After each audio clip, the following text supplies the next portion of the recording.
Welcome into Spotlight on Kansas City Sports. Gerald Bentley here on SportsTVPlus. And we are joined this week by Brandon Warnke from the University of Nebraska-Lincoln. Used to be part of the Cornhuskers broadcast.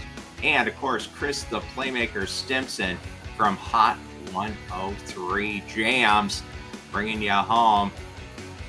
But hey, while we're talking about it, as we are recording for Sports TV Plus, the Kansas City Royals were giving everybody in Kansas City a case of anxiety, just like they can hear on Hot 103 Jams. And they managed to pull it off. They were trailing the whole game against the Chicago White Sox, but with the miracle of a Kyle Isbell home run earlier in the game. Wow. Yeah. Vinny Pasquantino driving in a run. The Royals are going to pull it off 4-3. Kansas City continues their hot play. But, guys, Brandon and Chris, Brandon, I'll start out with you here. The offense is a concern. I talked about this last week, and of course the Royals went off and had a real hot streak. They had a great road trip, and hopefully this continues playing against the White Sox.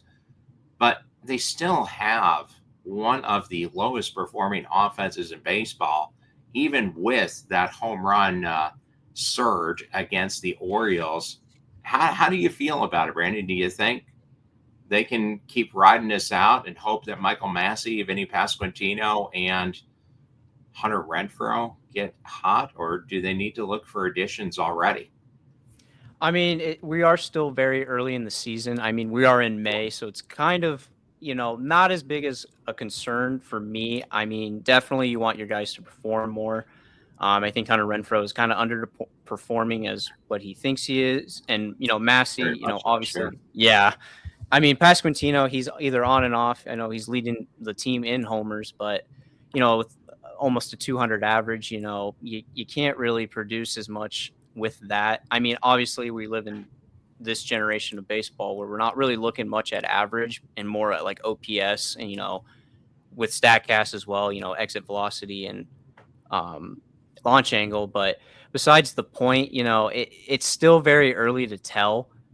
You still got guys like Bobby Witt Jr. still performing, still doing what he knows or does best. So I think it's still too early to tell. I mean, there's definitely ways you can mix and match some guys, and put them in different spots in the lineup to maybe hopefully help the rest of the team. But as an overall analyst observing that, I think right now it's too early to tell.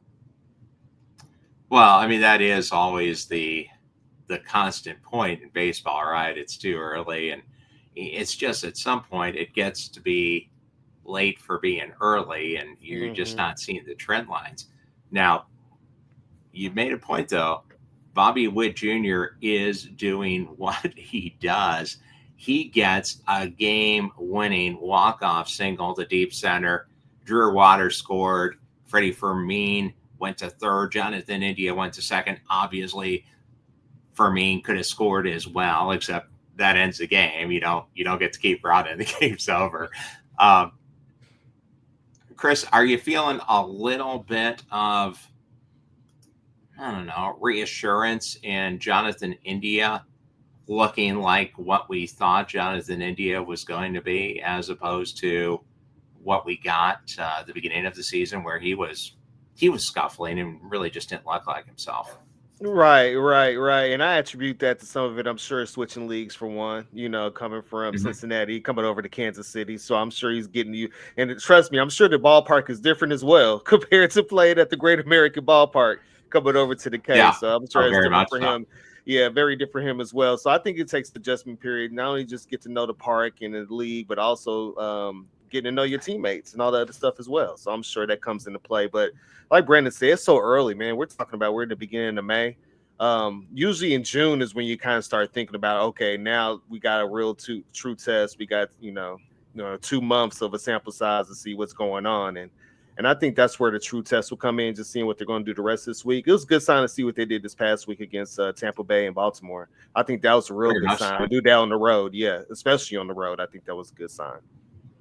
Yeah, and then continuing at home. I mean, you hope you sweep the White Sox and put them in the rearview mirror at where the White Sox kind of belong.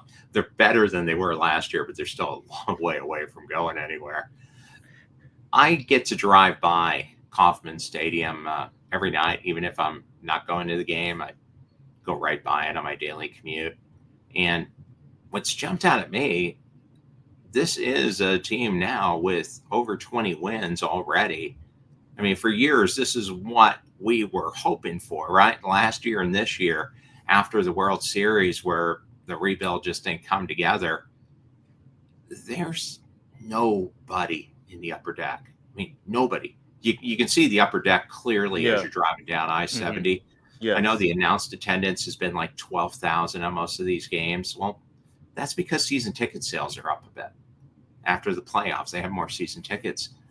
What do you think it takes to get 20, 25,000 to a game for a winning team, a playoff contending team with arguably you could argue the best player in baseball playing on a daily basis? What do you think, Chris? What does it take to get the Kansas City fans excited? It is interesting you say that, because I live probably 5 minutes from the stadiums, actually, from Kauffman Stadium. And so when I'm driving by the same at times, I'm driving by the venue as well, and I'm noticing that even on the weekend. Because on the week I get it. Yeah, on the week I get it. But like I believe it was the Houston series, I think I drove by and I didn't see the upper deck. And I was like, oh, that's very interesting. So that is something to think about. I wonder, is this a stadium issue? Do you think that's part of why, Gerald and Brandon? Do you think that could be part of why? Like, because I would expect last year I got it, you know what I'm saying? But this year, I would think more excitement coming into the season. You know, maybe is it the opponents? Could be the opponents as well too. I don't know if that's another thing. I don't know. I like seeing wins. But it's interesting to me, because I thought more attendance would go up. You know, in all fairness, I haven't attended the game yet. I need to get out to the cave so I can see him as well. But I have noticed that watching the games and driving by the stadium as well, like it's not as packed as I thought it would be for a team coming off a good run last year. Yeah, I mean, Brandon, I noticed it the third game of the season. I was at the opening homestand, and on Sunday, it was that may have been 20,000. I went to the game last Sunday before the road trip, and it was about 12, 14,000. What do you think? What's your take on the attendance? I don't know if it has to deal with like ticket prices. I don't know what the standard ticket is right now. Another issue is probably maybe they're, many people are in limbo with them changing stadiums. That has been the biggest talk right now. So it is really baffling to think that, with the team that's doing, relatively well this season, that a lot of fans haven't been out there to support them. And they got some great players, like we've said, Bobby Witt, very exciting, brings a lot of crowd in from all around. And it's really baffling, to see them not have the support for a team that's, like I said, relatively good. So I don't know, like I said, if it's ticket prices or if the marketing hasn't been hitting home for a lot of people. So I don't know which ways they could change it, but as of the moment, I think a lot of people should be going to the games. I think, it's an exciting team that they put together, and hopefully, more people come out. But you know what, Gerald and Brandon as well. I was watching the St. Louis game the other day, and I've never seen Busch Stadium look so empty either. Even for a bad St. Louis team, the crowd did not look great there either. So I don't know if I can't say if it's a baseball thing or something right now, or a Missouri thing was going on, but that's very interesting to see like Busch Stadium like that and CDK looking like that as well. But that will be the test when the Cardinals come here soon. I think that'll be a great barometer to see, okay, where's the fan base at? Because that's usually a big series where both fan bases come out. So I would like to see what that's going to look like coming up. Well, we could go back to another Dochi reference and say it's anxiety because of all the economic talk. But the good thing is tariffs have not affected baseball. We do not have to pay a tariff yet for any of our players. Miguel Garcia, he's fine. He's tariff-free. and all the merchandise at Kauffman Stadium is already tariff-free because it's What here. about Hunter Renfro? Yeah, that might be a know. different story. Maybe we can send Renfro back. I don't know if Mexico will take him. The Mexican leagues increased their pay, though, so But hey, I want to be fair to the Royals because we've been a little bit negative towards them. I don't know about negative, but a little bit disappointed, right? Because we want to see more with, oh man, here they got it. Now it's go time. Here we go. Just to be fair, to put in context what they've done with this come from behind win, they're 21-16. That puts them a half game behind the Cleveland Guardians as of us speaking, because the Guardians are 21-15. They have a game in hand, and a game and a half behind the Detroit Tigers, leading the division. The Tigers currently have the best record in the American League.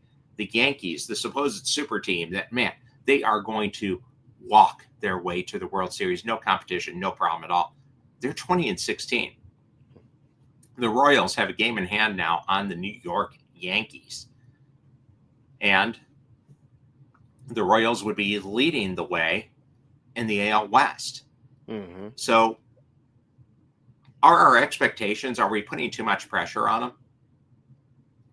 And is it just the lack of offense? We want to see the long ball. We want to see them raking it. And because they're winning with pitching and timely hitting and pretty good defense, right field excluded, that we're just taking it for granted and we're not appreciating how they're getting it done. Do you think that's part of it, Brandon? I think this team plays, I want to say, more old school type of baseball. They're keeping everything kind of inside the ballpark. And, you know, like I keep pointing to Bobby Witt Jr., you know, that guy, he can get you hits. And it's not only, you know, he'll get a single and then it'll turn right into a double. You know, he'll go and steal second. And he's doing a really good job with keeping up with, you know, today's game. You know, he'll get you 30 home runs. You know, he'll give you 30 stolen bases, 30 home runs. And, you know, last game against the White Sox, it was Isbell who tried 2 bunt attempts and got one down for a single. I mean, there was one where he was basically, it was at his head and he still tried to bunt it and called for a strike. But yeah, this team is doing more of their damage inside the ballpark. You know, they're getting a lot of doubles, a lot of some triples here and there. But, you know, we're in today's baseball where everyone wants to see home runs. You know, look at the New York Yankees. Sure. You know, they're the embodiment of home runs this season, you know, especially with Aaron Judge. You know, I mean, Bobby Witt is probably an MVP candidate, but he has the unfortunate luck of being in the same league as Aaron Judge, who's absolutely killing it right now. So it's just a matter of time, but just putting good contact on the ball. I mean, there's nothing wrong with playing small ball, but like I said, maybe that's part of, you know, the reason the attendance isn't up, because, you know, people just like seeing home runs. And I mean, in tune to that, and offense, just generating offense. And I don't know if the pitch clock has anything to do with it. I mean, I'm not a big fan of it. You know, I don't like seeing 2-hour games. I'd rather see, you know, like 3.5, 4-hour games, but that's just me. And I don't know if the games are too quick for people or in that sense, but yeah, I think really they really need to just put more solid contact on the ball, and it will go their way hopefully soon here. And they really need those, you know, utility guys to kind of bring up their game. So in that instance, you know, it's a little bit of an upward trend for the Royals, but I think the pressure isn't too much, but it is starting to add up a bit, I think. Well, it's got to be with, I mean, here, just to Hunter Renfroe, Michael Massey, Vinny. Vinny is, and all credit in the world to him. He's gotten dramatically better on defense. He is coming off of an injury each of the last 2 years. He had the shoulder surgery, and then last year he had the break in his hand and rushed back to play in the playoffs. I think that's a factor because, man, it can take a while to get healthy. A lot of times you have a break in your hand. It takes quite a while to get the power back because that comes from turning your wrist over. but he's got to have it. It's got to be in his head now. It has to be kind of weighing him down. I was glad to see him have a pretty good road trip, and now maybe he can start climbing up. It looks like Jonathan India has climbed out, and he's kind of back to where he should be, which he said. We featured him last week, saying, "Well, yeah, I'm getting it together now, and I'm going back to what I used to do." Mm-hmm. Mm. That, if you're Alex Zumwalt, you're the Royals hitting coach, is that a indictment that the guy you traded for to be the leadoff hitter, to be the on-base machine, went ahead and was going to make an adjustment, and now he scrapped it and went back to what he used to do, and now he's looking like the guy that we wanted to get, right? He extended the game for Bobby Witt to get on. He's been getting on base. He's looking like what his baseball card says he should be. Do we need to maybe add an extra hitting coach? Maybe you don't have to get rid of Alex Zumwalt. I mean, I know he did a lot of good work in the minor leagues, and they didn't have a ton of offensive firepower last year. They got to the playoffs, but it's okay. You can add another hitting coach. Do you think we should do that like they did back in history repeats itself back in 2014 when they had George Brett come in as an interim hitting coach? Yeah. Just to say, as an addition to the staff. Doesn't have to be George Brett. I mean, Ned Yost is around. He's a special consultant, and you can add somebody else as a special consultant. Would you guys like to see that? And Chris, do you think that maybe is the way to go? That'll be interesting. I will say this: there's got to be pressure on him now because as I followed the other team that I followed my whole life, the Texas Rangers, as you see, they just got rid of their hitting coach because of their performing under expectations. And they're not waiting around. They're like, no, something's not right. We got to get this fixed. They brought in Brett Boone to come in for theirs. So yeah, it'll be very interesting to see this month coming up to see how the hitting keeps going, especially with India's situation. If that is the case and the other hitters are not doing what they're supposed to do, then yeah, I could see a change coming up because, you don't want to continue going into June and July doing the same thing and feel like, okay, we got to go get 3 or 4 different players because our players are not hitting. You can't send everybody to the minors either. No, and it doesn't always work because MJ Melendez, it hasn't clicked for him, and that's disappointing. I was hoping that the new swing would be the answer, and we'd see the MJ Melendez we saw towards the end of the year last year, and that hasn't been the case yet. Brandon, what do you think about adding another coach, getting another voice in the room? I would say it's always good to have a different perspective on things. You have you go through it one way and then another guy comes in and kind of tweaks a bit of what the other guy said, but also adds to it. So I don't see it as a bad thing. I mean, obviously we go back to, you said India, with his hand injury, tried to change the swing and kind of went back to that. There's always mental fortitude when you're coming off an injury, whether I'm going to hurt it again or how it's going to affect my swing. And so having another coach in will probably just bring a little bit more of a different voice in the room, I think. And, hopefully they can try and maybe go that route. But I mean, at the moment right now, we're just going to see how the chips fall. But I wouldn't be surprised if they picked up another hitting coach and hopefully try to get the bats going again. Yeah. Got to try something. Yeah. Now, what is crazy, and we do have to give the pitching staff a lot of credit because they are getting it done. The Royals, right up there with the best records in the American League. But here's a few numbers of teams that are, swimming in the same part of the pool that the Royals are. 142 runs allowed and a 60 differential. That's the New York Yankees.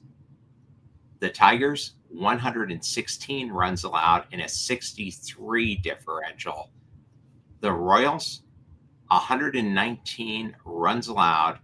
Their run differential, 4. Wow. Wow. So among the contending teams, the teams you say, hey, season ends today, they're in the playoffs.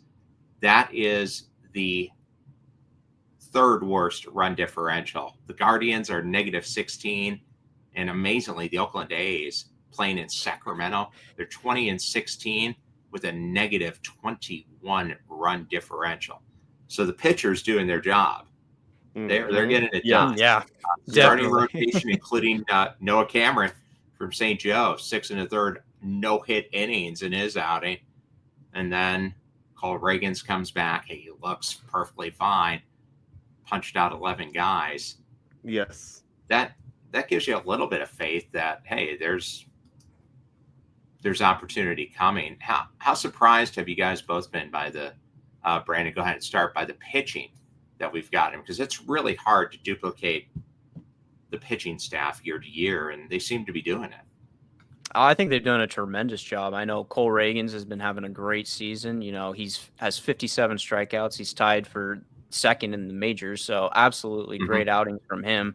He'll typically give you about 5 or 6, and then you turn to Seth Lugo, who'll give you, once in a while gives you 8 innings. So those two have definitely showed up for the pitching rotation.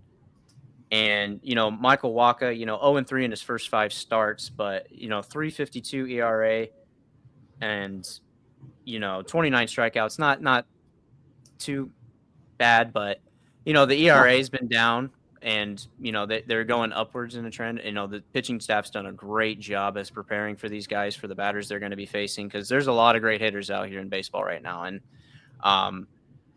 just rallying around Cole Reagans and Seth Lugo has really been the staple for this pitching staff. And it's really helped. It should help the hitters. I mean, obviously you want your hitters to get you runs to take some pressure off of the pitchers, but they've really held steady and kept the games to a manageable deficit. So, well, and Chris, there's one guy out there to kind of help the pitchers out.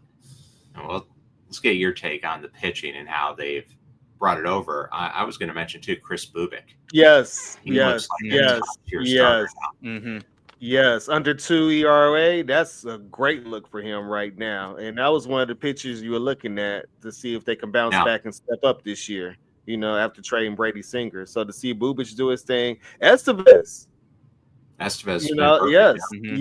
Estevez, Ursig, you get Hunter Harvey back hopefully pretty soon, and Daniel Lynch. So now this year and last year, the draft of the pitchers not looking all that bad, because you got a shutdown.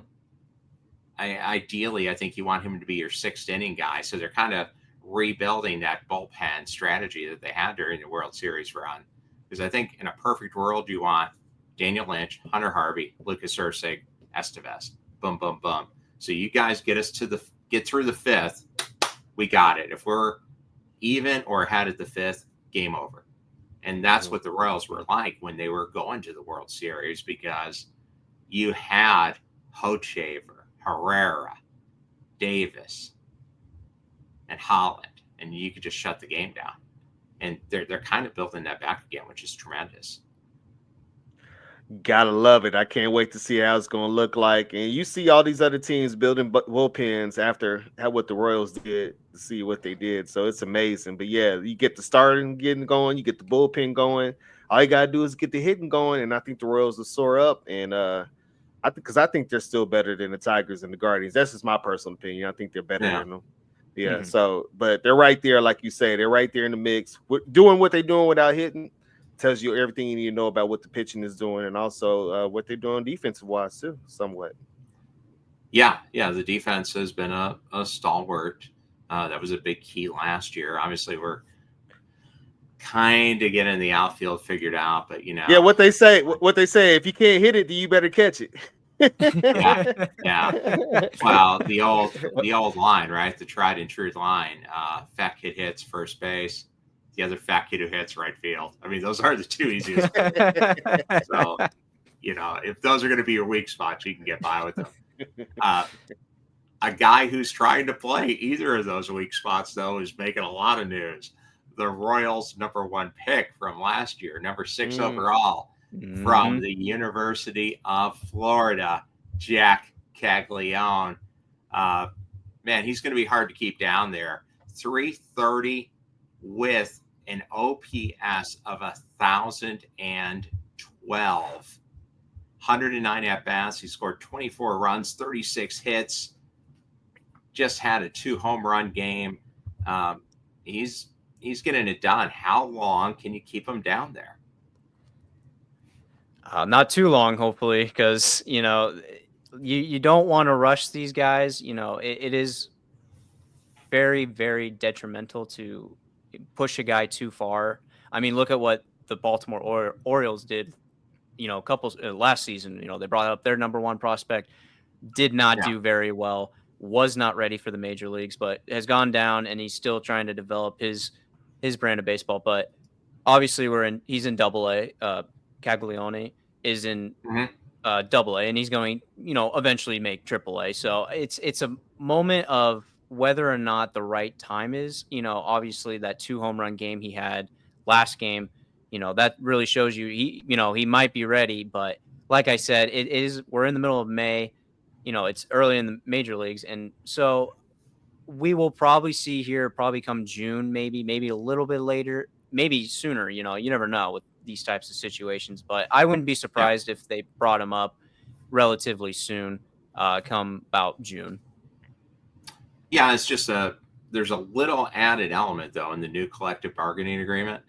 If you think you have a potential rookie of the year, your guy gets rookie of the year, you get an extra pick in the sandwich round. Would you keep him down there? To do that though, you have to keep him down there to, I think it's within 45 days of the roster expanding. So that's putting you to mid-July. Or do you believe, hey, who cares? If he hits like we think he will, he can be a rookie of the year anyways. It doesn't matter. Let's go. What do you think, Chris?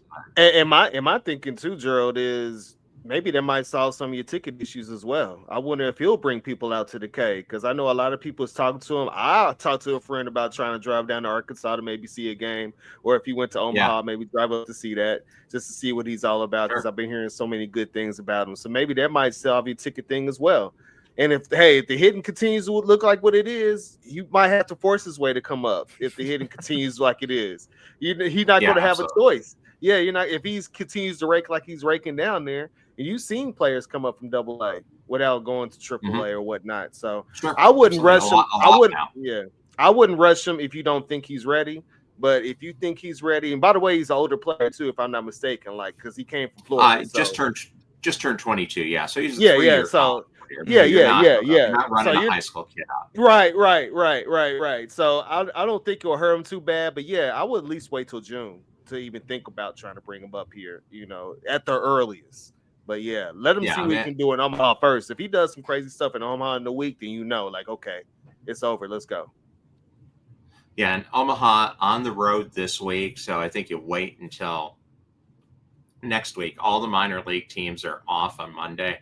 I think you wait till a week from Tuesday if you're going to go ahead and pull the trigger, move him up to AAA, and then he's right there. Then he's anybody's ball game. Yeah. Well, let's go to that one just to wrap it up on the Royals. The other topic that you did bring up, the stadium. That's the gift that keeps on giving for Sports Talk. New stadium.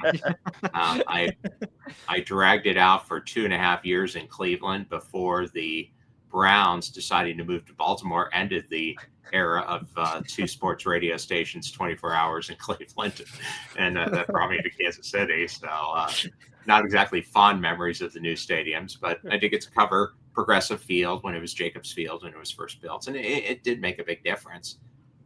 Brandon, we haven't gotten your take on it yet, but it is the gift that keeps on giving for Sports Talk. Where do you want to see the Royals play? Where do you think they play? I mean, there has coming in 2 months. Yeah, I would say there's been a lot of talk. Their initial plans were downtown. I like the idea that you had. I think the guy you had on for your last show, down in the Legends, right next to probably right next to the racetrack. That's a great spot. There's the main issue I had with downtown was how are we going to do parking? I mean, are they going to level businesses? Other small businesses, obviously they're going to have to buy out a plot of land from there. Sure. That's my main concern is how parking is going to work in downtown. I just don't see enough spaces for people. Badly. Yeah. It'll I work don't see it badly, at all, really. If we're going to be honest, I don't see anything that they can do for parking. So I do like the idea of the Legends. I'm pretty close to that. So it would be nice for me to, only about 10, Mhm. 15-minute drive out there to go see a Royals game, apart from like the 30 to 40-minute drive, and across the interstate. So Sure. it's I would probably say the Legends, but downtown I heard the initial talks, and I don't know if they're going to pull the trigger on that one. So it'll be interesting to see in, the next talks they have where they're going to finally settle on that. Well, I think it's going to be heating up soon. There was a good article, if you have a membership or subscription to the Kansas City Business Journal, talking about the timeline from announcing it to shovels in the dirt to the stadium being ready to go. The Royals lease, it seems like it's a long way off. 2031 is when their lease ends at Kauffman Stadium. But according to most experts, you need to get the shovels in the dirt next spring to be ready by 2030. So the clock is ticking. And Chris, it's ticking in more ways than one. The legislative act that Governor Kelly signed in Kansas that creates Star Bond revenue, which will cover 75% of the stadium for a major league team to move to Kansas. Well, that's the Royals or the Chiefs. I mean, they didn't say it, but obviously that's who it is. The authorization for that ends this July, the end of July. Not coincidentally, the Royals and the Chiefs have both said we're going to make an announcement on our future stadium intentions by July. Yeah. So knowing that, where do you think they go? Because you can get the other 25% for free from somebody. Major League Baseball provides lines of credit. There's real estate developments. There's all sorts of stuff you can do. Yeah. So my theory is I think the Royals will stay in Missouri. It will either be downtown somewhere. I did like the proposal. I think they had the proposal of Clay County by the river, by the Missouri River on that side. Yeah. I think that would have been great to have that and then build your own like another, maybe not necessarily Power and Light district, but kind of like a little area. Or if you could be close by the amphitheater that they're building, I don't know how far that is by the river as well. That's in Riverside. You can see that. If you're driving down 635 through Kansas City, the thing that looks like a stadium right across the street from the Kansas City Currents training facility and the Argosy Casino, that is Live Nation's 20,000 seat amphitheater. That's going to be crazy. So the concert company is building their own theater here. That tells you how underserved concert venues are in Kansas City. Makes you wonder where they park there too. But But I'm thinking that I think the Chiefs are going to be the ones that's going to end up at the Legends. I think that's what's going to happen. Especially with the betting that's over there, they keep that. They can build a sports book in the stadium, and then you got the money coming 24/7, 365. So I think that's what's going to be the move. Yeah, right there.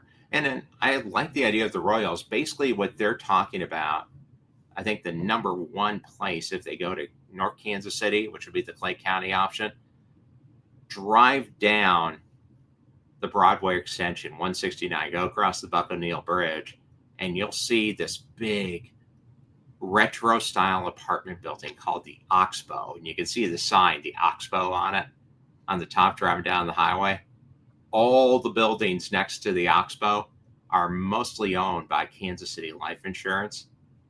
And just coincidentally, the principal owner of Kansas City Life Insurance is also a minority owner of the Royals. So they can get that property and they can use a little casino money. There is some work going on getting a Clay County Sports Commission put in. But I've been wondering, looking into it, if they even need that, because the Kansas City Current was able to get their stadium green lit and going using the Port Authority. And we have a loosely defined Port Authority in Kansas City. because all the area around the airport, you wonder why we have so many more airport hotels than cities bigger than us. Like here in Cleveland, they have 3, and they're nowhere close to the airport. That's all Port Authority property. So I've been saying, well, man, heck, if you just do you want to stay in Missouri and the city's not letting you go downtown, Port Authority, just build it out by the airport.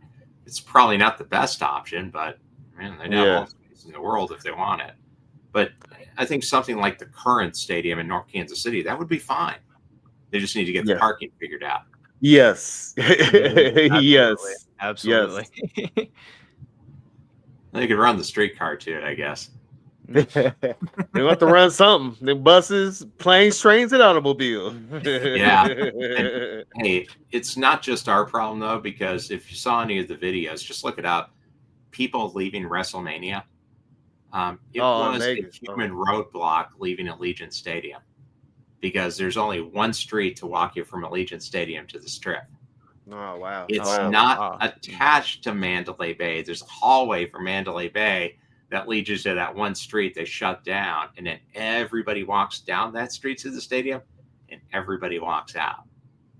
So it's got its own issues. And in a city with more taxi drivers, Uber, and Lyft than anywhere in the country besides New York City, it didn't matter because you couldn't get to the taxis. Yeah. Good for Mandalay Bay, though. The Guinness, if you go see the Chiefs play the Raiders, just know you're going to walk out. It's going to take you a while.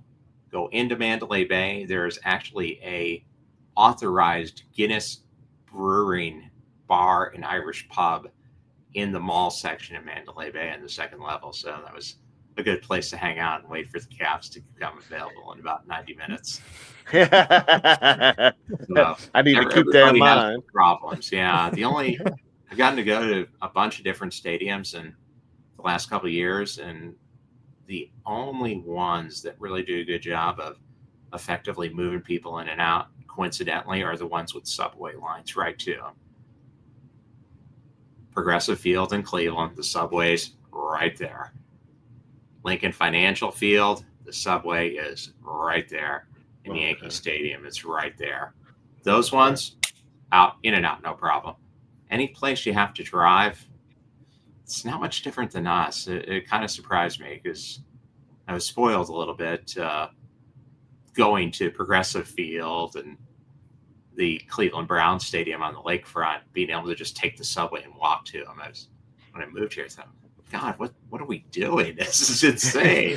Can't get out of the stadium. And like Sporting, Children's Mercy Park, easy, in and out. Easy, in and out. Highways that come to the yes. Yeah, but yeah, it's just an issue. Mm-hmm. Let's use that to segue over to the beautiful game in Sporting Kansas City. Better under Kerry Zavagnin. Their record starting to click. But is this championship level soccer? We won the game. Sporting won the game on Star Wars night. May the 4th be with you. Yep. LA Galaxy 1-0 on an own goal in 0 shots. That's I think the first time in MLS history that's happened, actually. My word. Yep.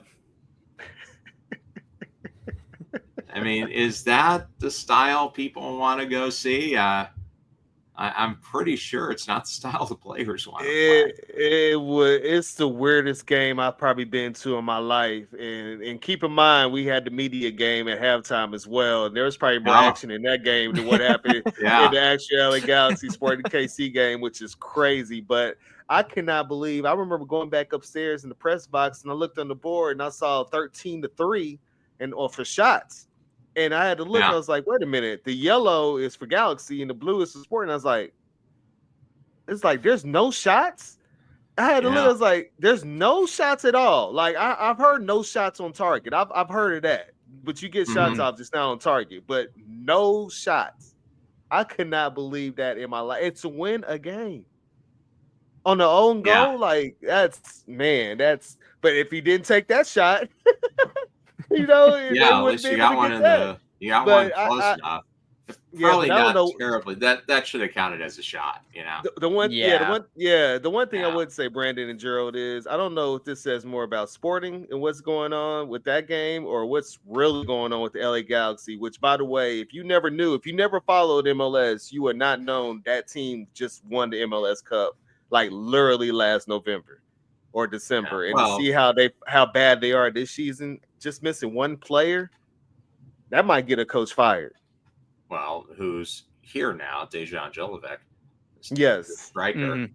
uh, key contributor, 21 goal contributions throughout that season last year for the Galaxy, winning it. But Sporting kind of went into it with a different style. They really set it up to kind of park the bus in the game. They went with a 4-1-4, the rare 4-1-4-1 formation. Yeah. So basically, Mhm. 5 guys on defense, 4 midfielders, and Dejan up front by himself. So was that the strategy? Are we seeing more read and react? So maybe that is something that's a difference with Kerry Zavagnin. He's looking at the opposition and saying, okay, well, we're going to go at this New England Patriots style, and we're going to adjust to the players that we're facing, as opposed to trying to assert our will, and we're going to high press, or we're going to possess the ball and just go forward, which was the Vermees model most of the time. We're going to do it our way, just harder. Yeah. Is that something, or was that a move made out of desperation, thinking, okay, the only way we can beat these guys is to shift it into reverse, and we'll just park it, and maybe we get lucky? I 9 think guys back and 71% LA possession. That seemed like a really weird line. Go ahead, Brandon. Yeah, I was gonna say they're really. I think they're more defensive minded, especially under Carey. I think they really wanted to hit home with the strikers and wingers playing more defensive ball, trying to take pressure off the center backs and Yeah. defenders. I mean, got to give credit to all the defenders and the goalkeeper of that game. They did a tremendous job of keeping the ball, out of the zone and being able to get more opportunities. Obviously, it wasn't a pretty win, but a win like this, they've definitely built their confidence. That's what they've been saying mostly in the press conferences. They're just trying to build more confidence. Obviously, not the great start to the season they were hoping for, but since this coach, the interim head coach came in, they've been 3-2 since his tenured, and so they're starting to feel more together as a team, and they're really, really more trying to focus on the key moments of the game, specifically like the kickoff, right off there. Yeah, And set yeah, pieces. so that I would see them more trying to be defensive oriented right at the moment, trying to gain an identity. Because if you have a strong defense, it's going to open up opportunities for the offense. So they are getting a lot of shots on nets, or shots in general, I should say, from their previous games. But it's not been falling their way. But the the one thing that they've really been struggling this year is starting the game. 15 of their Mhm. 21 goals against have all come from the first half. So they've Yeah, definitely gotten the game out of hand really, really early. And it seems like all I've been doing this entire season is playing catch up with the other teams. So very I much think so. they're really, really trying to hammer home they're what they're calling the defensive spirit. So I Mhm. think as you Good get point. that down, the offense will definitely follow through Yeah, I'm behind Kerry. trying to help out Paul Scamp a little bit, because a lot of the goals that have been allowed have been rebound goals. So that feeds into what you were saying with dropping a little bit more back to kind of help out the center backs, because they've had a rough go of it. I like what I've seen from Jansen Miller, and man, he Yes. is a Mhm. upfront, Yes. well-spoken guy. Yeah. You talk to him, you think, okay, yeah, that's a Sporting player, and he's from here. I mean, that's kind of what you want to see, but it is a tough position. Needs a little bit of a learning band to be ready to go, and they are getting up there now. In 11 matches, they're now 3-1-7. So dramatic improvement from where they started at. Yes. Goal differential, we're still at -4, 17-21, but that's picked up a lot. And we're now we're 2 wins out of the playoff line with lots and lots of time to go. Tough game coming up, taking on one of the historically top of the table franchises, the Portland Timbers. Portland coming in at 5-3-3. You can steal that win on the road against Portland, or get a draw and just get back into trying to draw on the road and win at home. Everything's still ahead of them. Yeah. So let me just ask, based on what we've seen, what you've seen from Kerry Zavagnin so far, is that good? Have you seen enough from Kerry Zavagnin and Mike Burns as the two-headed monster running the team that, hey, maybe this is the way to go? Let's go forward with our guys, or do you want to see fresh voices? To be fair, Mike Burns has only been here 2 years. Do you want to see a fresh person on top as the coach to have a new direction, or do you think Kerry can do it?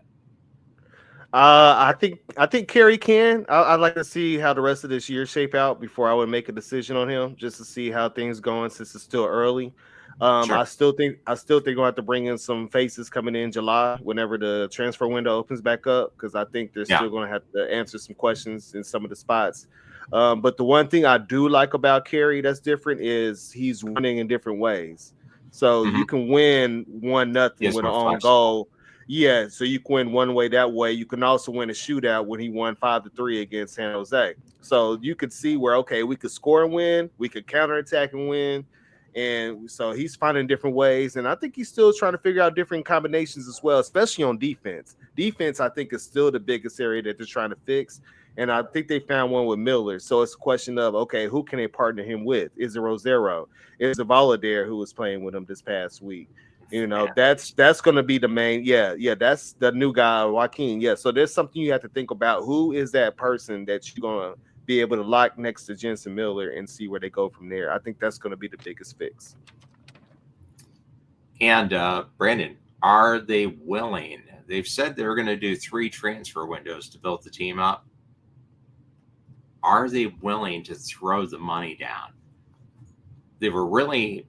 Everybody on the team talked about the effort they put in against Cincinnati, FC Cincinnati, falling 2-1. And it was a good effort against a team that's predicted to be one of the best teams in the league. Cincinnati spent more money on one player's transfer fee this offseason than Sporting spent on their entire roster. Do they have to open up the checkbook? And is that what's going to be the thing that throws them over the top? Or can they just add and build pieces? And I'm not saying they didn't spend money. They spent $5 million for Dejan. He was the first player for cash trade in league history.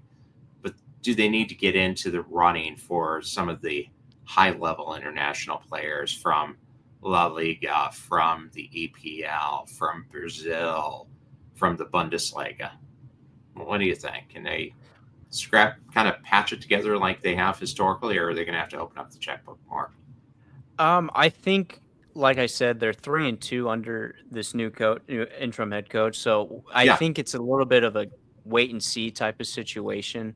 Obviously, not like I said, great start, and things are going up for them.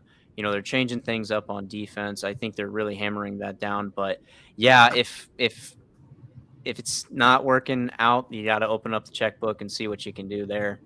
And hopefully, it doesn't go that way. You don't want to, waste money, relentlessly. And so I'm hoping that, this coaching situation gets solved gets hammered down. And hopefully, they got to figure that out first before they at least open up the checkbook to go for players. So I think that's one of the main factors in that one.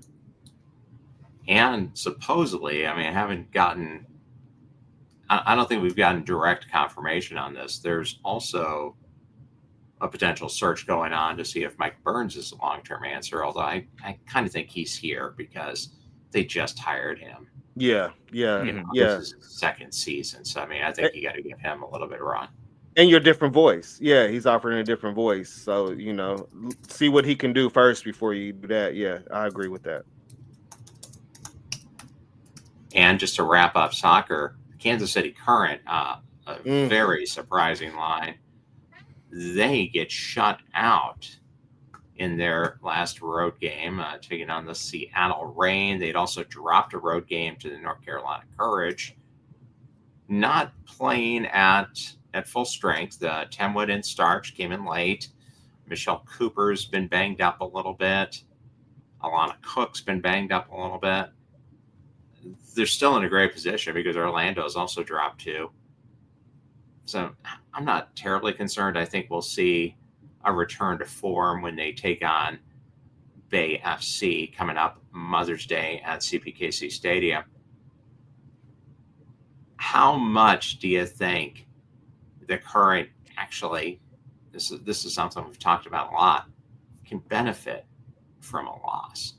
Because the whole year the talk was, okay, man, it's the Current and Orlando. That's what it's going to come down to. They're both ranked in the top 10 of the world of all women's professional soccer teams. Is a loss okay because it's a reality break? Go, man, okay, this league's getting better. We got to go. Yeah. And in that case, I watched the Seattle game. I think they played pretty good. I won't say played pretty good, but I thought they played good enough to at least get a draw or to get some kind of points out of that. And it just didn't quite pull off. But I saw what they were trying to do, especially Dabinia and Bia. I saw how they were trying to combine to do some things. You know, they almost had a goal. Got called offsides around the 70th minute, if I remember right. So I think they're pulling out some good things. So I wouldn't necessarily be worried too much. But yes, I agree with you. It's better to lose early than to have all the momentum they had then and then start and lose later in the year and maybe lost confidence heading into the playoffs. Where in this case, I think they know they're confident. And it's obvious they're missing like Michelle Cooper. They're missing her probably right now. Yeah. And what she was bringing to the team at the beginning of the season. But yeah, like you said, they're still even with Orlando right now, tied for first place. I think they're in a great spot. Yeah, I think this 2 losses shouldn't define the season. You know, they're coming back to home, so that would be nice. You know, 2 road games is pretty bad, you know, going back-to-back losses. But the one thing I'm worried about is the 9 days in between these 2 games that they've been, you know, they're waiting 9 games or wait 9 days. And so it's going to be very welcoming for them to come home, you know, to their own stadium in front of their fans. So I don't think this is much of a concern for them. The last time they actually lost back-to-back was September 1st and August 25th of 2024. So, you know, good upwards trend for them. I think they just need to go back to their style of football or soccer, I should say. And I know. I don't know. I made you had it right. Depends on the room. Depends on the room. Two fan bases there. But I don't think these 2 losses will define them. I think they're going to do great against Bay FC. You know, Bay FC is not the strongest team right now. I think they only have about four goals this year. Oh, they got a few last. They're up to 7, but they have a negative. Oh, they're up to 7 now. Okay. So it was a scoring flurry. They have a goal differential of -1. The Current's +9. So I think we see a return to form, and it's good that they can get everybody in there and get Bia on the pitch a little bit. Bia because she's just back. Yeah. So finally, the other football. We'll get back to the real football, right? Yep. Of course. The Kansas City Chiefs. Depends on the analyst you talk to with the draft. Some say they had the best draft in the league. Others say, man, they really reached, and it all focuses back on one player, Joshua Simmons, the left tackle from the Ohio State University. I'm good with it. And the little bit of video they showed from Rookie Minicamp, I saw enough. I don't need to see anymore. I think he's fine. Because the knee stretches they showed him doing as a recipient of multiple knee injuries in college and 2 ACL reconstructions using the middle of my patella tendon, there is no way in the world Cleveland Clinic Sports Medicine would have let me stand on the field and do a hurdler stretch with my surgically repaired knee and not be ready to go, because that's a pretty aggressive stretch. So just seeing that and knowing knee rehab, he's way along the line. Mm. Are you guys okay with Joshua Simmons being the 4th tackle drafted in 4 years? Do you think we finally hit on a guy who's going to be an impact player? What do you think, Brandon? I think so as well. I really think I've heard great things about his rehab. He's been doing great. They still need to evaluate him physically, obviously, with the knee injury. You don't Sure. know how far that's going to go. And it seems like he's put that injury behind him. I think he's ready to play football. He wants to come into this championship culture, and I think he's going to be ready by the time, September comes around. They obviously don't want to push him too hard. They want to make sure, he's getting in his reps. He's Yeah. probably going to be, going to be very active in minicamp, but I still would like to, keep him from doing too much too early. But Sure. like I said, all I've heard is great things about his rehab. He's been taking mental reps. He's been learning the playbook. I know Andy Reid's playbook is probably, has a whole dictionary of words that I cannot understand probably in phrases. Sure. So I'll search the numbers. but Yeah. yep, exactly. So all I've said is, good things. So it's very exciting to see him. And, he's been a great guard or tackle, I should say, for the Ohio State Buckeyes, a seasoned vet there, unfortunate event, back in the game against Oregon. And, that mental fortitude of, like I've said before in the baseball side, but in football, it's a lot different. It's a contact sport. You never know what's going to happen any given Sunday. But like I said, I think he put that injury behind him. He's ready to go, and we'll see come September, and hopefully he can perform.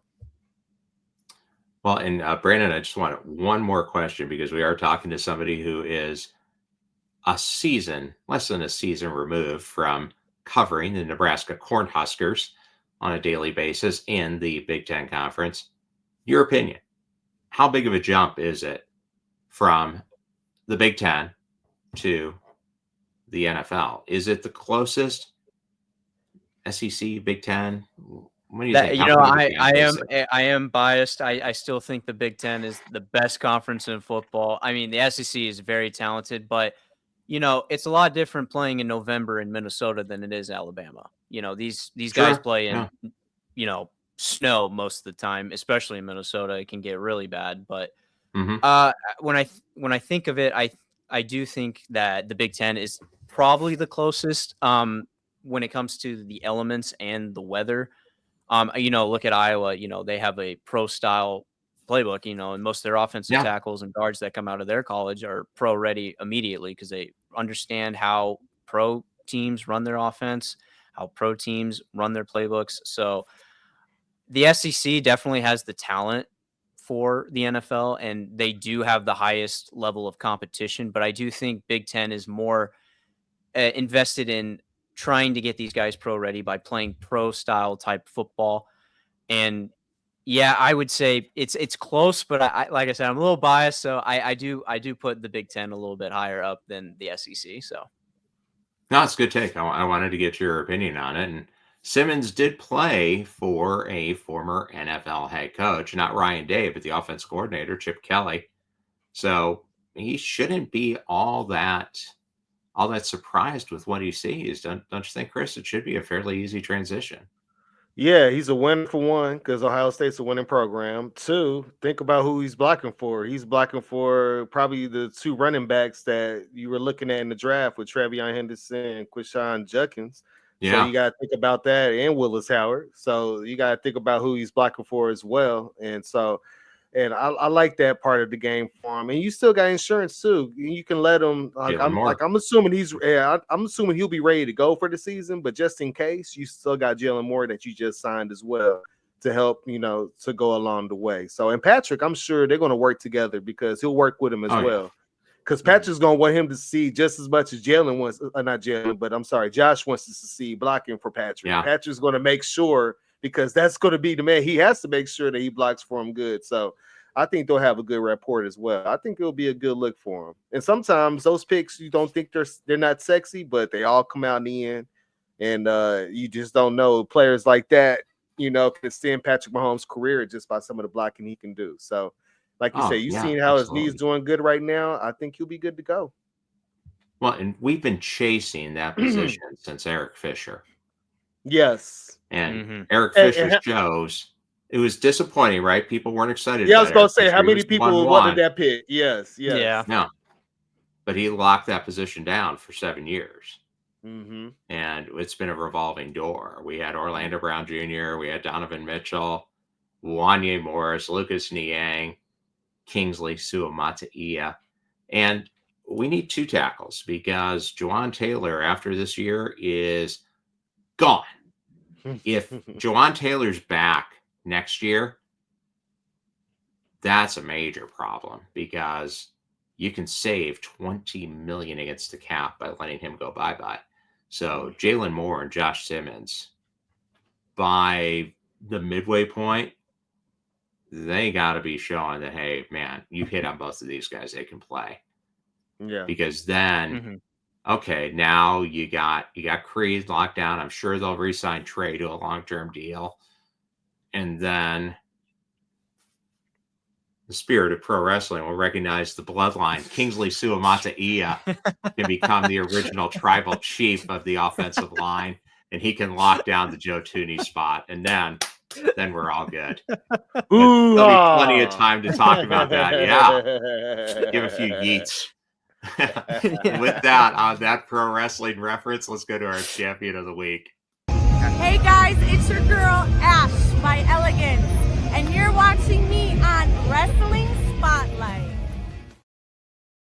Got the sister channel belt here, Wrestling Spotlight TV, our pro wrestling network, 24/7.